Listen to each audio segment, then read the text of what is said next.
अच्छा भाई, चांद रात में क्या इबादत की फ़जीलत है? लैलतुल जायज़ा यानी चांद रात की शरीयत में क्या फ़जीलत है? उसामा साहब कराची से, इस पर मैं मुस्तकिल बयान एक कर चुका हूँ। देखें, ईद की रात, बकरीद और ईद उल फितर की रात के बारे में कुछ अहादीस हैं जिनमें आता है इसकी रात में बहुत इबादत की फ़जीलत है, लेकिन उनमें से कोई भी हदीस सही नहीं है, बल्कि इंतहा दर्जे की ज़ईफ़ हदीसें हैं।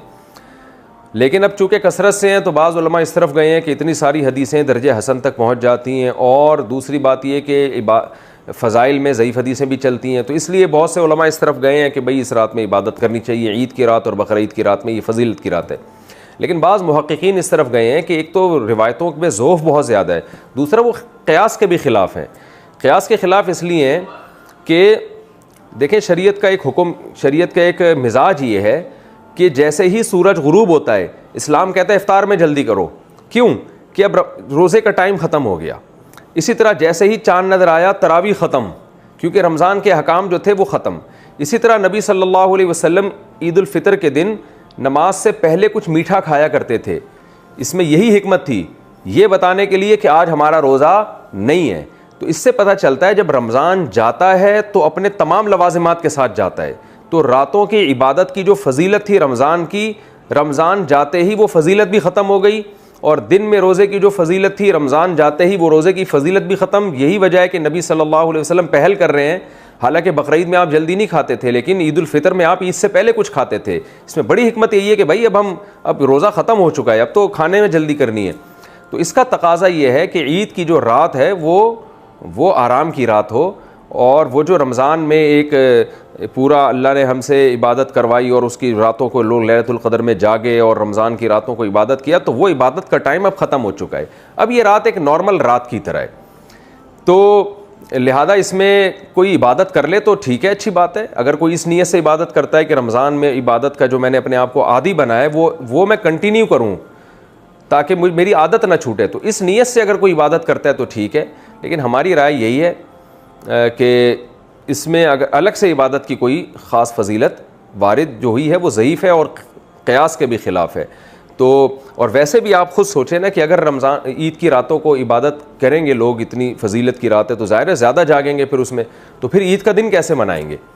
यानी ईद तो इस्लाम में सुबह शुरू होती है ना, सुबह अगर आप थके थके होंगे तो वो ईद का दिन तो आपका वो थकावट में गुजरेगा फिर। तो ये सब चीज़ें कि यानी एक इश्कालात होते हैं उस कौल पर जो ये कहते हैं कि ईदैन की रातों में इबादत करनी चाहिए। तो इस्लाम में दिन जो है, रात जो है वो दिन के ताबे होती है।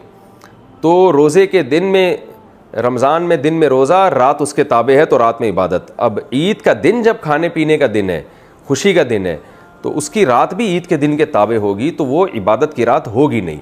लेकिन इस नीयत से इबादत कोई कर ले कि मैंने रमज़ान में जो तहज्जुद की आदत डाली है वो आदत मुझसे छूटे नहीं, तो इस नीयत से अगर कोई रात को इबादत करता है तो ना सिर्फ जायज़ बल्कि सवाब है। तो फिर इसमें ईद की रात नहीं, फिर अगले दिन भी करे, अगले दिन भी करे, ताकि ये आदत जो उसको इबादत की पड़ी है कंटिन्यू रहे।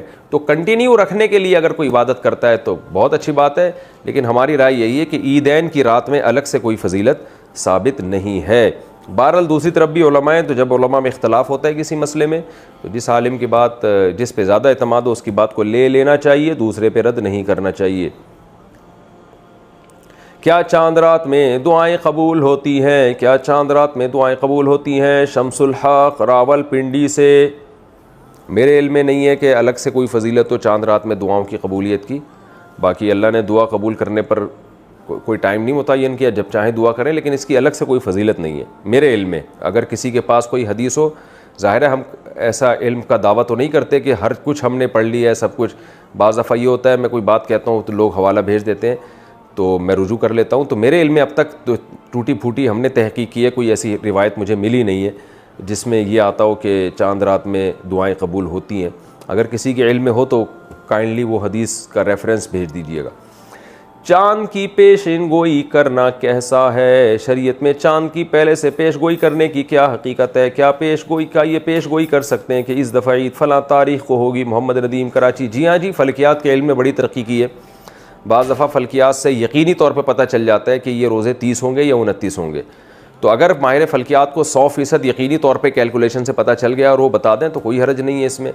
लेकिन बाज़ दफ़ा फ़ल्कियात के माहिरीन ख़ुद कन्फ्यूज़ होते हैं कि भाई इम्कान है, तो फिर वो पेशगोई इम्कान ही की करें, यानी वो बताएं कि भाई इम्कान 29 का भी है, 30 का भी है, वो ये बता देते हैं इतने % इम्कान है। तो इसमें कोई हरज नहीं है, इससे हिलाल कमेटी को आसानी होती है। बाकी हिलाल कमेटी ने करनी अपनी ही होती है, वो फल्कियात वालों की पेशगोइयों को आजकल लिफ्ट नहीं कराती है। रुयत हिलाल कमेटी के ऐलान के ख़िलाफ़ ईद करना। रुयत हिलाल कमेटी ने रोज़े का ऐलान नहीं किया, मगर किसी गांव में चांद देखा गया तो वो गांव वाले रोज़ा रखें या नहीं? असदुल्ला लगारी से नहीं रख सकते, क्योंकि चांद के होने ना होने के फ़ैसला करने की अथॉरिटी शरीयत ने गवर्नमेंट को दी है। तो गवर्नमेंट या उसकी तरफ से नामजद कमेटी, तो जब तक वो कमेटी ऐलान नहीं करेगी, ऐसे तो आप खुद बताओ ना, मुल्क में फसाद पैदा हो जाएगा। वो कह रहा है मैंने देखा है, वो कह रहे हैं वो उधर गवाही ले रहा है, वो उधर गवाही ले रहा है, तो हर गली महल्ले में फड्डे होंगे फिर तो इसलिए ये अथॉरिटी हुकूमत के पास है। हाँ, गांव वालों में जिस आदमी ने अपनी आंखों से देखा वो रख ले, लेकिन उसकी गवाही दूसरों के लिए हुज्जत नहीं है। अगर कोई कहता है मैंने अपनी आंखों से देखा है, तो मोस्ट वेलकम, आप रखें रोज़ा भाई। हम जब तक अपनी आंखों से नहीं देखेंगे या हुकूमत का ऐलान नहीं सुनेंगे, तो उस वक्त तक हम रोज़ा नहीं रखेंगे। तो गवाही देना, गवाही को लेना, गवाही को सुन के उस पर फैसला करना, ये हर आदमी को इसका हक़ नहीं है, बल्कि ये हुकूमत को इसका हक़ हासिल है। वैसे भी आप देख लेना, कोई कत्ल के केसेस होते हैं, चोरी के केसेस होते हैं, हर आदमी थोड़ी ठिये लगा के बैठता है। उसको कहा जाता है भाई थाने में जाओ या अदालत में जाओ, या कोई हुकूमत की तरफ से कोई नामजद कमेटी हो उसके पास जाओ। अच्छा भाई, पूरी दुनिया में एक दिन रमज़ान और ईद हो सकती है, चांद के इख्तलाफ मताले का कहाँ तक एतबार है? एक दोस्त से ये एतराज़ करते हैं कि पूरी दुनिया में कहीं भी चांद नज़र आ जाए तो सब ममालिक के मुसलमानों को रोज़ा वगैरह रखना चाहिए वगैरह वगैरह। मोहम्मद फ़हद नवाज़ डेरा इस्माइल ख़ान से, वो जब रखना चाहिए जब पूरी दुनिया में एक खिलाफत हो और वो खलीफा ने कहीं से भी गवाही लेकर पूरी दुनिया पर नाफिज कर दी, तो फिर है कि फिर पूरी दुनिया में एक टाइम पर रमज़ान शुरू होगा और एक टाइम पर ईद होगी। लेकिन अगर पूरी दुनिया में हुकूमतें अलग अलग हैं, तो एक हुकूमत दूसरे हुक्म के फ़ैसले की शरन पाबंद नहीं है इंतज़ामी चीज़ों में, तो उसमें फिर वो फ़ैसला कर सकती है कि भाई हम अपनी कमेटी को तरजीह देंगे, यहाँ के निज़ाम को तरजीह देंगे।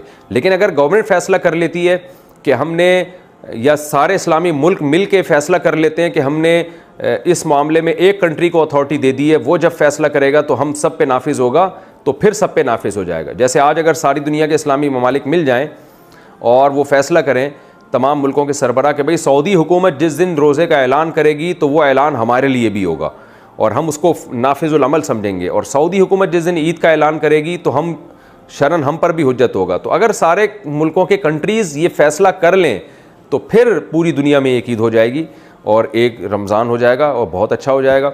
लेकिन जब तक गवर्नमेंट ये फ़ैसला नहीं करती तो अपने तौर पर किसी के लिए ये शरन जायज़ नहीं है कि वो अपने कंट्री में 1.5 ईंट की अलग मस्जिद बनाए और वो कहे कि नहीं जी मैं किसी और कंट्री के हिसाब से चलूँगा या किसी और मुल्क की गवाही के हिसाब से चलूँगा। ये शरन जायज़ नहीं है। फौतगी वाले घर में पहली ईद कैसे मनाएं? जिसके घर मैयत हो और पहली ईद आ जाए तो क्या हुक्म है? यानी क्या रिश्तेदारों का ईद में ताज़ियत के लिए आना, रोना धोना और इस तरह फैमिली वालों का नए कपड़े ना बनाना, ये क्या हुक्म है? नहीं, ये जायज़ नहीं है। उनके लिए भी ईद ऐसे ही है जैसे दूसरों के लिए। हाँ, ये एक अलग बात है कि उनको गम होता है और ईद के दिन अगर उनके आंसू निकल जाएँ अपने प्यारों को याद करके, अपने मरहूमीन को याद करके, तो इसमें कोई गुनाह नहीं है क्योंकि ये गैर इख्तियारी चीज़ है। लेकिन ईद वाले दिन बाकायदा गम मनाना और ये कहना कि ये नए कपड़े नहीं सिलवाएंगे और सब रोने धोने की नीयत से इनके घर जमा हो जाएंगे, ये ठीक नहीं है। वैसे जमा हो जाए कि इन बेचारों को गम पहुंचा था तो आज हम इनकी ईद की खुशियों में शरीक हो गए, थोड़ा गम हल्का कर दें, इसमें कोई हरज नहीं है। गम मनाने के लिए जाना जायज़ नहीं है, गम हल्का करने के लिए जाना उनके घर में जायज़ है। ईदी देने की शरई हैसियत, ईद के दिन बच्चों को जो पैसे देते हैं इस ईदी के नाम पे, इसकी क्या शरई हैसियत है? सद्दाम हुसैन कश्मीर से, भाई बच्चों को अगर ईदी नहीं देंगे तो बच्चों की ईद कहाँ से होगी? थोड़ा बहुत तो इतना भी आप मुश्किल ना बनाएं मेरे भाई दीन को। तो बच्चों को तो खुशी ही ईद में इसी की होती है। हाँ, उसको बहुत ज़्यादा इतनी भारी भारी रकमें अब लोगों ने बांध ली हैं जिस पे बंदे को टेंशन शुरू हो जाती है कि यार मेरे पास इतने पैसे हैं नहीं और बच्चे सारा मेरी जायदादें पी जाएंगे ईदी में। तो हल्का रखना चाहिए। तो अपने बच्चों को या अपने करीबी रिश्तेदारों को थोड़े बहुत पैसे दे दें तो कोई हरज नहीं है इसमें। लेकिन वही बात है कि इंसान पे उसकी ताकत से ज़्यादा गुंजाइश से ज़्यादा बोझ डालना ये बहरल हराम है। अगर कहीं इतना ज़्यादा ये रस्म जड़ पकड़ गई है कि आपकी बोझ बनने लगी है तो फिर इसको ख़त्म कर देना चाहिए। ईद में गले मिलना कैसा? ईद की नमाज के बाद गले मिलने का सुन्नत तरीका क्या है? क्या एक बार मिलना है या 3 बार? अफजल राजा, ईद के दिन गले मिलना सुन्नत से साबित नहीं है, इस रस्म को तर्क कर देना चाहिए। इसकी वजह से बहुत टेंशन होने लगी है, ईद मनाना मुश्किल हो जाता है। बंदा निकला और बहुत हज़ारों का मजमा आगे खड़ा हुआ है, इमाम साहब से ईद मिलेंगे, तो इमाम साहब दुनिया में किसी से मिलने के लायक नहीं रहते। तो इसलिए जो चीज़ शरीयत में नहीं है उसका इजाफा नहीं करना चाहिए। बस मुसाफा कर लें, ईद मुबारक कह दें, दुआएं दे दें और पतली गली से निकल लें। मैंने तो देखा है लोग रास्ते बदल रहे होते हैं और बाज़ लोग तो 3-3 दफ़ा गले मिल रहे होते हैं, वो तो बहुत ही टेंशन में होते हैं। अब आप गली में जा रहे हो, आगे से 10 आदमी आ रहे हैं, ओ भाई आदमी कहते हैं हर एक से 3-3 दफ़ा मिलो, तो 10 को 3 से ज़रब ने 30 दफ़ा, तो 30 दफ़ा जब आप उससे गले मिले, फिर आगे 5 आदमी आ रहे हैं, तो 5 या 15 वो हो गए, फिर तो थोड़े यानी एक इतनी टेंशन होती है। आदमी कहता है यार मैं अगर गला घर में रख के आता या उसकी ईद मिलने के लिए कोई अलग से गला बनवा लेता तो ज़्यादा अच्छा होता। तो जो शरीयत में नहीं है वो ना करें, अपने ऊपर खामखा की पाबंदियाँ ना लगवाएं। तो इसलिए लोग रास्ता बदल देते हैं, मैंने देखा है, देखा भाई वहाँ से पूरा जत्था आ रहा है दोस्तों का, भाई इधर से टन मार, भाई यहाँ से निकल, तो इतनी टेंशन। तो इसलिए जो हल्का शरीयत ने जिस काम को हल्का रखा है उसको हल्का ही रहने दें। तो मुसाफा कर लें, ईद मुबारक कह दें, वो भी मुसाफा भी जब करें जब आमना सामना हो जाए। नहीं होता तो स्पेशल वो ईद के लिए मुसाफा करने बंदे के पास जा रहे, ये भी ठीक नहीं, बस अपने करीबी रिश्तेदारों से मिल लिया करें। अच्छा भाई, औरत घर पर ईद की नमाज़ क्या पढ़ सकती है? क्या औरत घर पर ईद की नमाज़ पढ़नी चाहिए? अगर हाँ तो इसका क्या तरीका है? तहजीब अनवर, उत्तर प्रदेश। नहीं जी, औरत ईद की नमाज़ घर पे नहीं पढ़ सकती। ईद की नमाज़ अगर पढ़नी हो तो ईदगाह में जहाँ भी जमात हो रही है वहाँ शिरकत करना ज़रूरी है। ईद की मुबारकबाद देना कैसे? ईद की मुबारकबाद देना कैसे? वसीम अहमद, अच्छी बात है, दुआ है मुबारकबाद। मुबारक का मतलब अल्लाह इस दिन को आपके लिए बरकत वाला करे, तो ये ठीक है, कोई हर्ज नहीं है इसमें। ईद से पहले नवाफिल पढ़ना, ईद के दिन फजर की नमाज के बाद ईद की नमाज तक नफल पढ़ना कैसा है? नबील आवान, मकरू नापसंदीदा अमल है। फजर पढ़ के घर जाएं और ईद की तैयारी करना शुरू कर दें। ईदगाह में आके नवाफिल पढ़ना सही अमल नहीं है, जायज़ अमल नहीं है। ईद उल फितर कितने दिन की है? ईद उल फितर और ईद उल अज़हा एक एक दिन की होती है या 3-3 दिन की? ज़ौजा मंसूर कड़क से ईद उल फितर एक दिन की होती है। ईद उल अज़हा में क़ुरबानी के अयाम 3 हैं, 3 दिन हैं, और चौथा दिन उसमें रोज़ा रखना हराम है। तो इस लिहाज से हम ये कह सकते हैं कि ईद उल अज़हा के अहकाम 4 दिनों तक रहते हैं, 3 दिन तक क़ुरबानी और चौथे दिन भी रोज़ा हराम। और ईद उल फितर का जो हुक्म है वो एक ही दिन तक रहता है, क्योंकि एक ही दिन रोज़ा हराम होता है, अगले दिन रोज़ा रख सकते हैं आप। रमज़ान के बाद क्या तब्दीली लाएँ? रमज़ान के बाद ज़िंदगी में कैसे तब्दीली लाएँ? अब्दुल्ला साहब लाहौर से। भाई रमज़ान में ही तौबा करके तब्दीली ले आएँ, बात का इंतज़ार ना करें और तौबा कर लें। अल्लाह मैं तमाम सगायर कबाइर गुनाहों से बचने का तुझसे वादा करता हूँ। और जो रमज़ान में इबादत का मामूल बना है तो थोड़ा थोड़ा उसको पूरे साल कंटिन्यू रखें। जैसे रोज़ों की आदत पड़ गई है तो अब ऐसा नहीं कि ईद का चाँद नज़र आते ही रोज़े बिल्कुल गायब, बल्कि आप पीर जुमेरात का रोज़ा रखें, अय्याम 20 का रोज़ा रखें। इसी तरह रात को थोड़े बहुत नवाफिल का मामूल